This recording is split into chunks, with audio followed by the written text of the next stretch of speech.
In the year 1442, the Sultan of Turkey abducted over 1,000 Transylvanian boys to fill up his army ranks.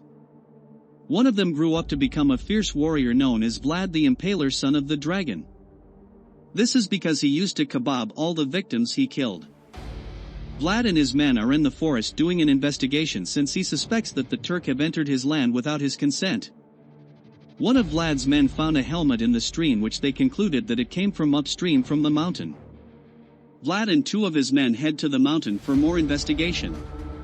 When they get there, they enter the mountain cavern. Vlad discovers that there are crushed bones on the floor of the cavern. They also discovered that there were skulls in there.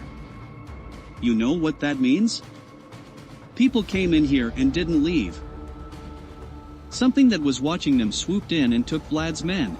Vlad tried fighting it but was easily overpowered. He crawled towards the sunlight to pick up his sword. The creature was a vampire and thus didn't approach Vlad due to the sunlight. Vlad notices that the blood on his sword evaporates as sunlight hits it. Vlad returns to Castle Dracula, where he is told of the vampire's story.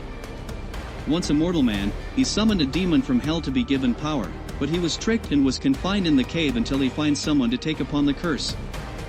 Vlad then goes to his wife and son. Later, as they were celebrating 10 years of peace, Turkish soldiers come in to pick up their tribute from Vlad by the order of Sultan Mehmed, and they also claim that Vlad has been killing Turkish soldiers since they have been going missing. The Sultan also requests 1,000 Transylvanian boys to join his army, to which Vlad claims that the Sultan had stopped that practice. But they insist. Vlad and some of his men go to see the Turkish Sultan, who still asks for the 1,000 boys, but Vlad asks him to take him instead.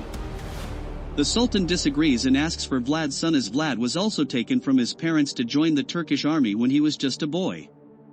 The Turkish soldiers later came for Vlad's son, but Vlad kills them all. He then asks his men to take his family back to the castle since the Sultan will be sending more men. Vlad heads to the mountain again, and we all know what is going through his mind. He reaches the vampire's cave, and the vampire is surprised that Vlad had returned. Vlad seeks the power of the vampire so that he can be able to defend his people. The vampire pins Vlad to the wall and interrogates him. He scratched Vlad on the neck and... That's disgusting. The vampire crushes a skull and proceeds to pour his blood in it. He then tells Vlad that after drinking the blood he'll have the strength of 100 men, the speed of a falling star, dominion over the night and all its creatures, to see and hear through their senses, but at a price of an insatiable thirst for human blood. He is told that if he can resist the thirst for 3 days, he'll return to his mortal state, but if he tastes human blood, the vampire will be set free, and Vlad will be a vampire forever. Vlad dies after drinking the vampire's blood. When he comes back to life, he finds that his silver ring is burning him, so he takes it off. As he was getting up, he easily crushes a rock. When he looked at his cut hand, it healed instantly. He could hear a spider's webbing as if it was on loudspeaker. He could see through the dark. He put his ring on a string and wore it on his neck since he now has a weakness to silver. As he was running, he found out that he could transform into a swarm of bats. The Turks are attacking Castle Dracula. When Vlad gets there, he promises to protect his people from the Turkish army. So, Vlad went ahead and soloed the whole Turkish army. I mean, this man went ahead to fight 1,000 men by himself. And I think he did that in 5 minutes or less, because when his men were charging in, there were no Turkish soldiers left standing. Since their safety has been sabotaged, Vlad asks his people to leave for the monastery in the mountains where the Turkish army won't easily get to them. On the other hand, the Sultan asks for 100,000 men to be sent after Vlad's people. As Vlad was sitting with his men as they were eating, his thirst starts kicking in, so he leaves. It also happens when he was with his wife, so he gets away from her. He notices a shady-looking man following him. The man goes by the name of Renfield. The man offers him blood in his servitude since he knows of Vlad being a vampire. Vlad asks the man to stay away from him. Sultan Mehmed came to the view of 999 of his soldiers impaled. Because one of them wasn't impaled and they said that there were 1,000 of them, so 1,000 minus 1 to the exponent of the square root of pi is equals to 999. Bueno? Vlad's wife wakes up to find Vlad lying on the ground shivering. His ring was weakening him. She also notices that his scars are gone. Vlad tells her of him being a vampire and also tells her of the thirst. As they were leaving, she covers for Vlad since she knows that he can't walk in the sunlight. When the sun set, Vlad finally got to moving. Vlad's people were ambushed by the Turkish soldiers, but Vlad came in to save them. One of the soldiers went after Vlad's family, but Vlad scares him shitless that he falls off a cliff. One of Vlad's close friends dies. It turns out that the soldier that fell off the cliff didn't die. What is it with movie characters not confirming their kills sometimes? Vlad and his people finally get to the monastery. Since the Turkish army was coming, they had to prepare themselves. The Sultan gets the news about Vlad. He has now prepared himself with more soldiers, some of which are so badass that they got blindfolds on. What? Back at the monastery, Vlad is avoiding walking into the sunlight and is noticed by the pastor.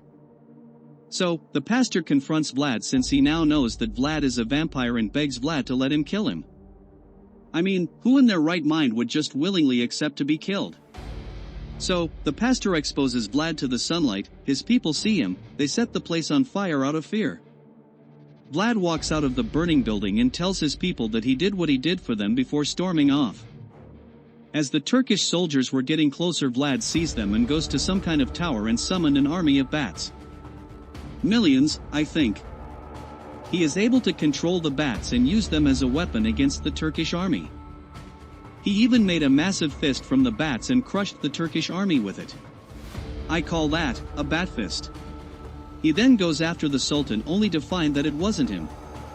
It turns out that this was just a ruse to keep Vlad occupied so that some Turkish soldiers can infiltrate the monastery and kill Vlad's people.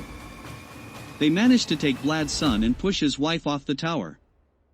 Vlad's wife hung on for a while before she started falling to her death. Look at this, the Sultan is hiding amongst his soldiers. What a bit. Vlad flies off to save his wife but fails to reach her on time. Vlad's wife asks him to drink her blood so that he can remain a vampire so as to go and save their son. Now that Vlad is fully a vampire, the master vampire is free to leave the cave. Vlad goes ahead and makes an army of vampires. After laying his wife to rest, Vlad goes after the Sultan with his army of vampires. Vlad's vampire companions massacre the place since they were too powerful for the Turkish army. Vlad goes to face the Sultan, who he finds to have surrounded himself with silver coins since he knows of Vlad's weakness. They engage in combat, but the Sultan has the upper hand since Vlad has been weakened by the silver. The Sultan attempts to kill Vlad by stabbing him with a wooden stake, but Vlad manages to evade and stab him instead.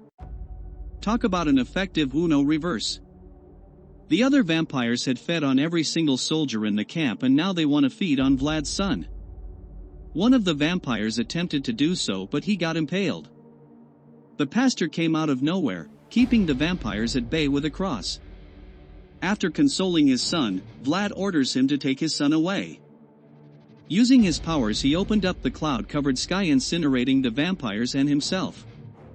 But Vlad didn't burn completely. Why? Yes. Vlad is presumed dead, and the Turkish army defeated. Vlad's son is crowned the new prince of Transylvania. Finding him near death state, the shady-looking dude, Renfield, revives Vlad. Vlad remains hidden from the public eye. In the present day, Vlad comes across a reincarnated version of his wife. They introduce themselves to each other. She goes by the name Mina. The two depart together. We also get to see the master vampire, who hasn't aged at all. He looks good in a tux though.